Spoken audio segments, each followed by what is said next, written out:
بسم الله الرحمن الرحيم. تبارك الذي بيده الملك وهو على كل شيء قدير.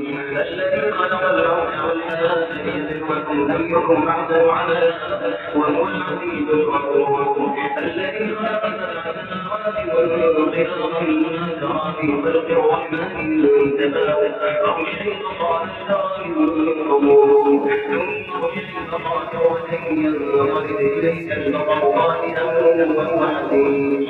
ولقد زينا السماء الدنيا بمصابيح وجعلناها رجوما للشياطين وأعتدنا لهم عذاب السعير. وللذين كفروا بربهم عذاب جهنم وبئس المصير. إذا ألقوا فيها سمعوا لها شيئا وهي تمور تكاد تميز من الغيظ كلما ألقي فيها فوج ألم يأتكم نذير قالوا بلى قد جاءنا نذير فكذبنا وقلنا ما نزل الله من شيء إن أنتم إلا في ضلال كبير. وقالوا أن كنا نسمع أو نعقل ما كنا في أصحاب السعير فاعترفوا بذنبهم فيحل لأصحاب السعير. إن الذين يخشون ربهم بالغيب لهم مغفرة وأجر كبير. وأسروا قولكم أو جهروا به إنه عليم بذات الصدور. ألا يعلم من خلق وهو اللطيف الخبير.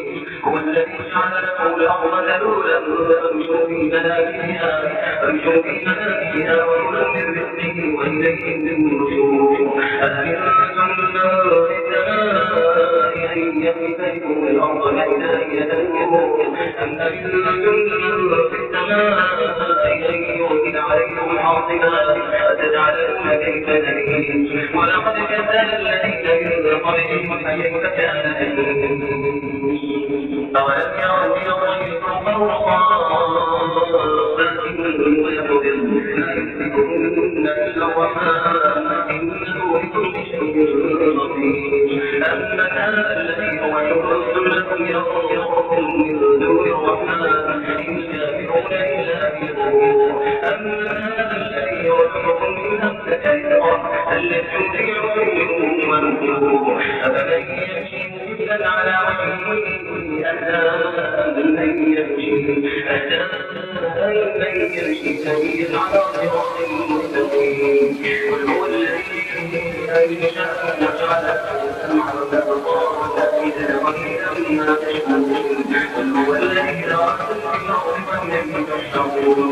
ويقولون متى هذا الوعد إن كنتم صادقين. قل إنما العلم عند الله وإنما أنا نذير مبين. فلما رأوا الذين كفروا وقيل هذا الذي تدعون.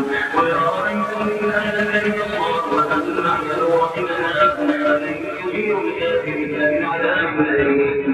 قل هو الرحمن آمنا به وعليه توكلنا فتجعلن غير ضلال مبين. قل أرأيتم إن أصبح ماؤكم غورا فمن يأتيكم بماء معين.